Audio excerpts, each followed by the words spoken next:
من كان يعلم أن الله خالقه لا يرمين أبا بكر ببهتان.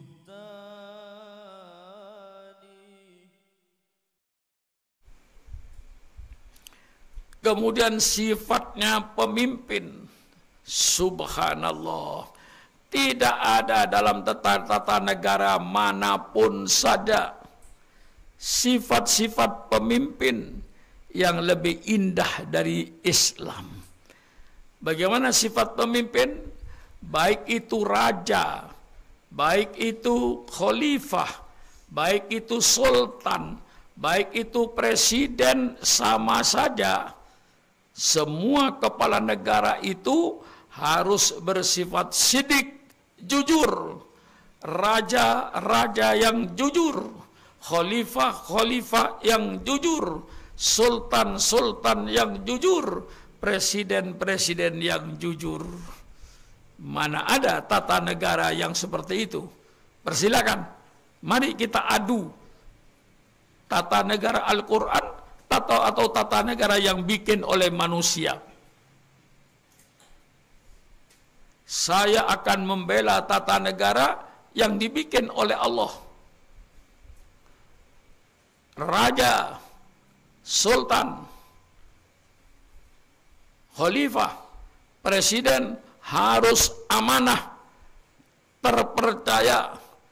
Jangan raja pengkhianat, jangan ada khalifah pengkhianat, jangan ada sultan pengkhianat, jangan ada presiden pengkhianat. Semuanya amanah, pemimpin yang terpercaya. Mana ada ilmu tata negara di dunia yang lebih bagus daripada tata negara Islam itu? Persilakan.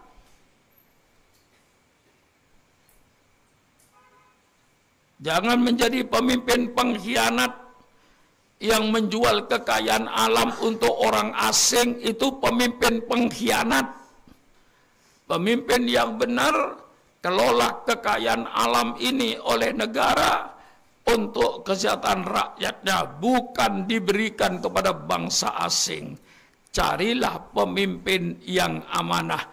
Raja amanah, khalifah amanah, sultan amanah, presiden amanah.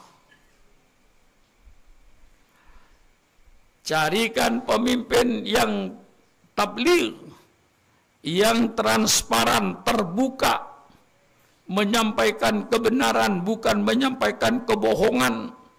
Rajanya tabligh, menyampaikan kebenaran, bukan kebohongan. Sultannya tabligh, menyampaikan kebenaran, bukan kebohongan. Khalifahnya menyampaikan kebenaran, bukannya ke presidennya pun harus bersifat tabligh, transparan, menyampaikan kebenaran, bukan kebohongan. Alangkah indahnya pemimpin negara di dalam Islam ini. Keempat, pemimpin negara ini harus fatonah, cerdas. Bukan pemimpin negara yang pelongo-pelongo, tapi pemimpin negara yang cerdas, yang pinter, agar supaya apabila rakyat ada kesulitan-kesulitan, karena pemimpinnya pinter, rajanya pinter, khalifahnya pinter, sultannya pinter, presidennya pinter, maka rakyat bisa keluar dari kesulitan dengan pemimpin-pemimpin yang cerdas. Wah, paham? Paham? Jadi bentuk negara nggak penting. Yang penting apa? Isinya. Pemimpin negara mau presiden kek, mau raja kek, mau sultan kek, mau presiden, nggak peduli. Yang penting sifatnya sidik, amanah, tabligh, fatonah. Gimana?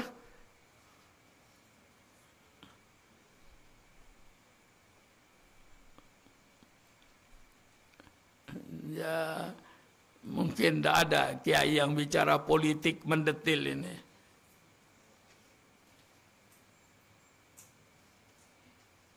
Itu negara. Bentuk nggak penting, yang penting isinya. Dan sifat pemimpinnya yang penting. Apa raja, apakah sultan, apakah khalifah, apakah presiden, sidik, amanah, tabligh, fatonah. Subhanallah. Umar ibn Abdul Aziz dalam revolusi politiknya, dia menyatakan untuk menuju kepada baldatun thayyibatun wa rabbun ghafur, ada 4 pilar yang harus dilalui. Ini tata negara Islam. Saya sampaikan. Lalu saya nantang, ayo adu dengan tata negara yang di luar Islam itu. Yang datang dari Amerika, yang datang dari Eropa, adu. Mana lebih bagus? Yang datang dari Al-Quran apa yang datang dari Eropa? Silakan. Nah, untuk menuju baldatun thayyibatun wa rabbun ghafur, negara adil, sejahtera, makmur, ada 4 pilar yang harus dilalui. Pilar pertama, musyawarah. Subhanallah. Raja jangan meluarkan keputusan pribadi. Keputusan raja dasarnya musyawarah. Itu dalam Islam. Sultan bermusyawarah. Khalifah bermusyawarah. Presiden bermusyawarah. Tidak ada keputusan pribadi. Karena keputusan pribadi akan menuju kepada pemerintahan otoriter, akan menuju kepada diktator. Oleh sebab itu keputusan presiden tidak ada. Keputusan presiden berdasarkan musyawarah. Peraturan presiden berdasarkan musyawarah. Raja bermusyawarah, khalifah bermusyawarah, sultan bermusyawarah, presiden bermusyawarah. Apakah ada tata negara yang lebih bagus daripada Islam?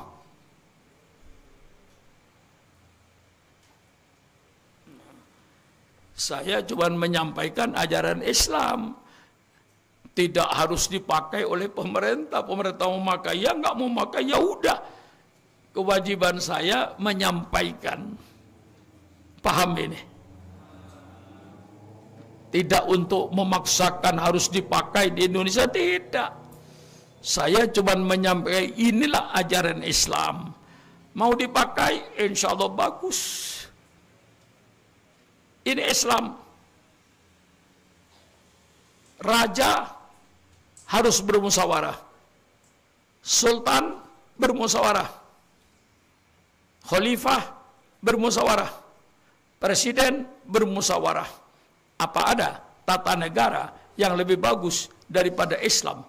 Yang mewajibkan pemimpin negara jangan membuat keputusan pribadi, itu diktator, otoriter. Tapi hendaknya semuanya, keputusan presiden, keputusan raja, keputusan khalifah, keputusan sultan, semuanya didasarkan kepada musyawarah. Wasawirhum fil amri. Engkau Muhammad, walaupun engkau nabi, engkau rasul, tapi Allah perintahkan engkau Muhammad dalam memimpin negara, bermusyawarahlah dengan para sahabat-sahabatmu. Subhanallah, indahnya politik Islam ini. Yang kedua, untuk menuju baldatun thayyibatun wa rabbun ghafur yang dilaksanakan oleh Umar ibn Abdul Aziz. Yang kedua, innallaha ya'murukum an tu'addul amanati ila ahliha. Sesungguhnya Allah menyuruh kalian supaya memberikan jabatan-jabatan negara itu kepada ahlinya, profesional. Jangan mengangkat jabatan-jabatan negara orang-orang yang tidak profesional, hancur negara ini. Itu Islam. Tiap Jumat itu khotib berkata, Innallaha ya'murukum an tu'addul amanati ila ahliha. Berikan jabatan-jabatan ini kepada ahlinya. Jangan sembarangan mengangkat ketua RT, ketua RW, lurah, camat, wali kota, bupati, gubernur, presiden, menteri, DPR, pejabat. Jangan sembarangan. Berikanlah jabatan ini, kata Al-Quran, kepada orang-orang yang profesional. Subhanallah, indah Al-Quran itu. Menteri perdagangannya profesional, menteri luar negerinya profesional, menteri dalam negerinya profesional, menteri luar negerinya profesional, menteri perdagangannya profesional. Indah negara ini. Dipimpin oleh orang-orang yang profesional. Jangan mengangkat pejabat karena senang atau tidak senang. Tapi jabatlah, berikanlah jabatan pada orang-orang yang betul-betul profesional. Yang ketiga, pilar ketiga, untuk menuju kepada negara adil, makmur, aman, sentosa. Yang ketiga, wa idza hakamtum bainan nas an tahkumu bil adli. Kalau kau menetapkan hukum di antara manusia, tetapkan hukum yang adil. Jangan tebang pilih. Semua manusia depan hukum sama. Tidak ada yang kebal hukum. Kepala negara pun, menteri pun kalau melanggar hukum, sama dengan tukang becak. Tidak ada bedanya. Semua manusia depan hukum sama. Lau anna Fatimah binta Muhammadin sarakot laqatatu yadaha. Seandainya Fatimah anak kandung saya, kata Rasulullah, nyolong, pasti saya potong tangannya. Tidak perlu anak Nabi. Kalau melanggar, anak Nabi dengan anak bukan Nabi sama. Itulah Islam, meletakkan semua manusia hukum sama. Subhanallah.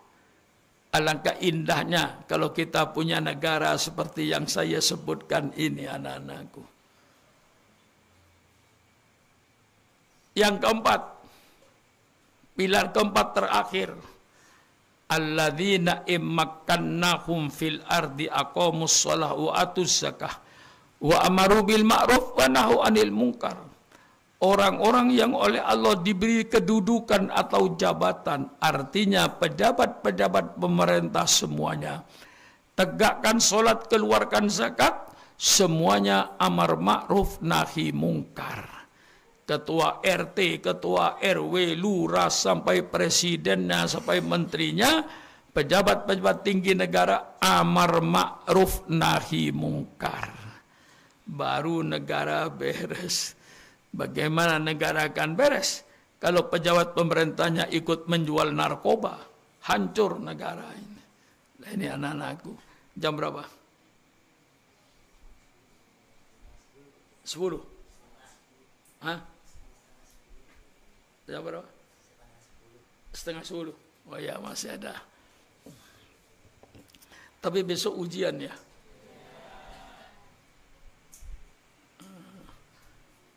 Ya, sudahlah, sekian aja dulu untuk memberikan kesempatan kamu buka-buka buku, buka-buka kitabnya. Nanti saya sambung politik ini tentang cara pemilihan umum menurut Al-Quran dan Sunnah Nabi.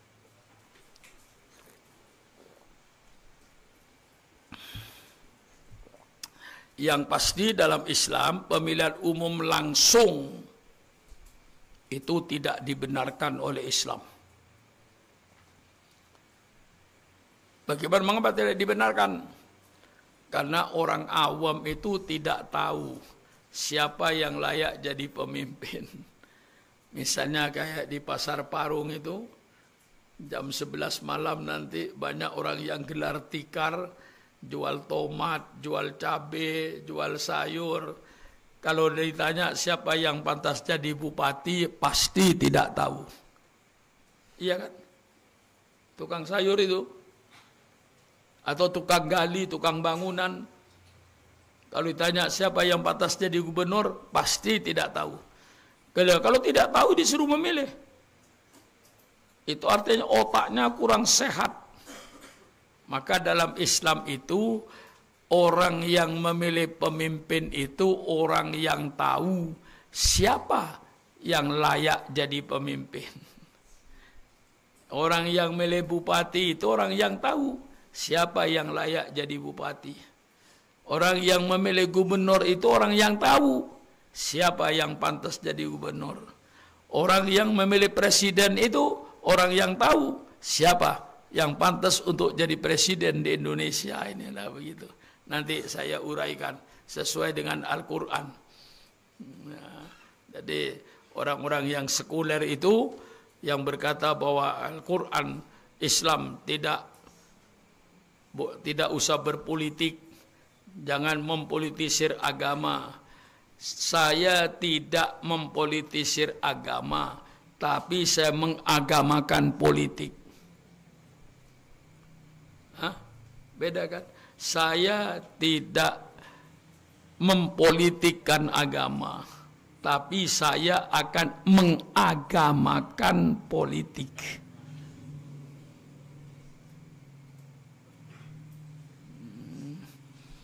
Ya, nanti kalau kamu di perguruan tinggi akan lebih merasa keterangan saya ini.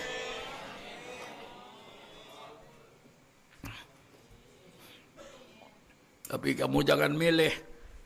Kalau perlu ada yang ke angkatan darat, perlu ada yang ke angkatan kepolisian, kalau perlu ada yang pada angkatan laut, angkatan udara, kemanapun saja, masuki semua. Fakultas kedokteran, fakultas hukum, fakultas ekonomi, akademi angkatan darat, akademi angkatan laut, semua nanti kita menyebar. Saya ingin Darul Rahman itu menyebar. Di mana saja ada Darul Rahman. Supaya Darul Rahman itu di mana-mana. Ya, tidak hanya di Departemen Agama saja. Tapi nanti dari Darul Rahman ada yang menjadi Menteri Keuangan. Ada yang jadi Menteri Luar Negeri. Ada yang jadi Jenderal. Sampai bintang 4. Misalnya.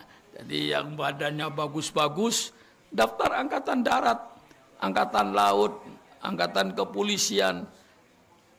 Jangan ke UIN semua, jangan ke UI semua. Ya ke UI juga, ke kedokteran, ya ke fakultas ekonomi, psikologi, banyak jurusannya.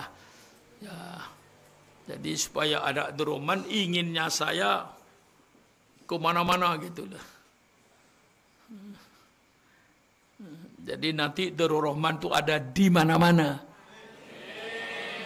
Tidak hanya di satu tempat, tapi ada di mana-mana. Itu jadi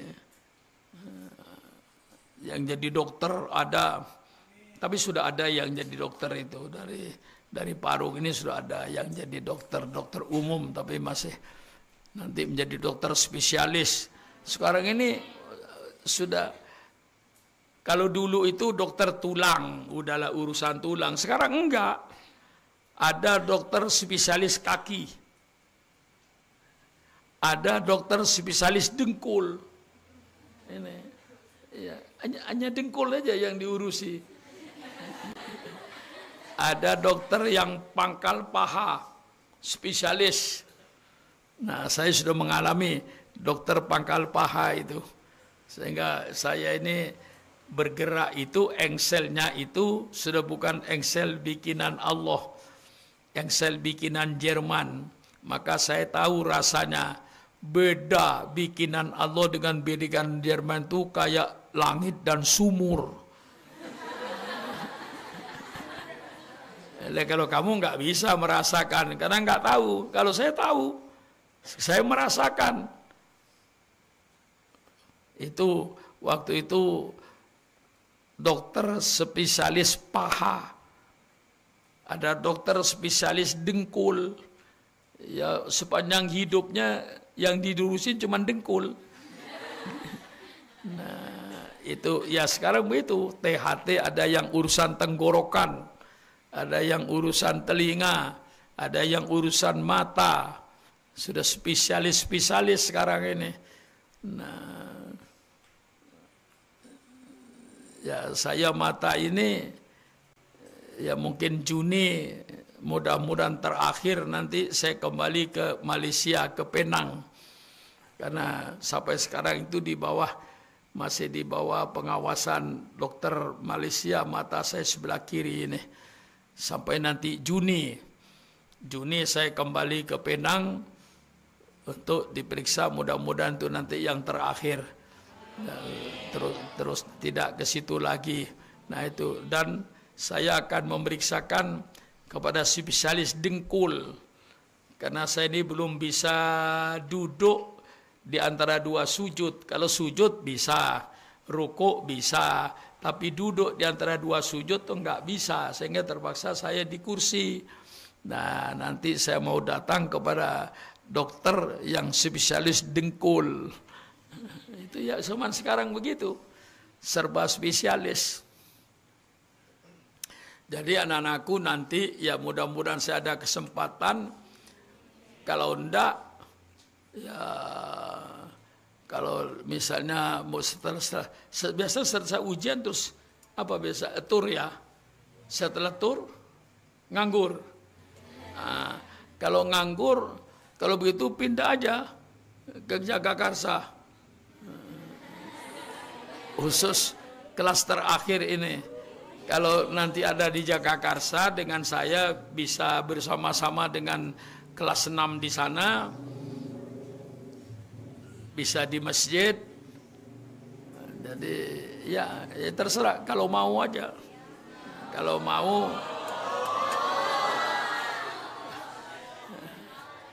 mau ke sana, dan di sana ada kolam renang bagus.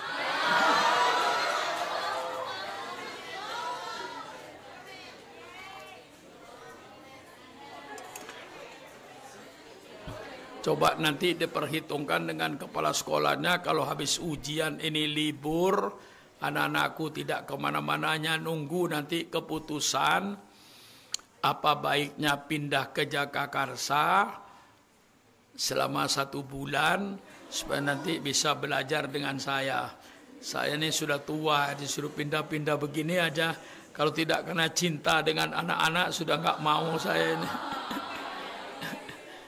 Iya. Umur saya sudah 85,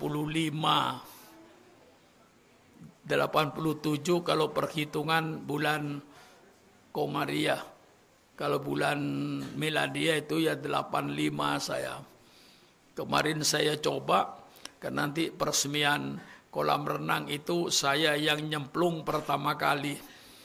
Nah, kemarin saya latihan, apa masih ingat saya berenang itu, karena sudah 60 tahun saya nggak berenang. Jadi kemarin saya coba, masih bisa ngapung nggak saya?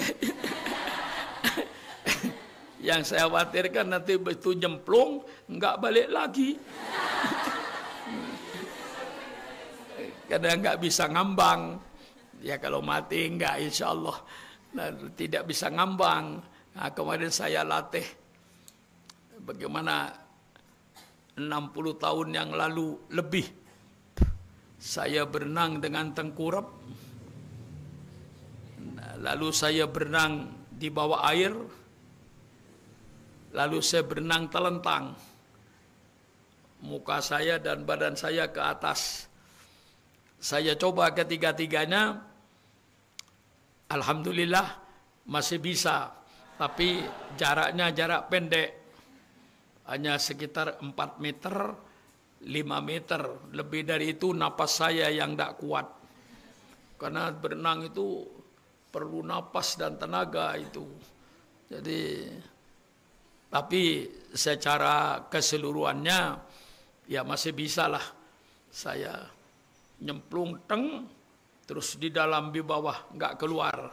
Tahu-tahu 5 meter di situ timbul saya.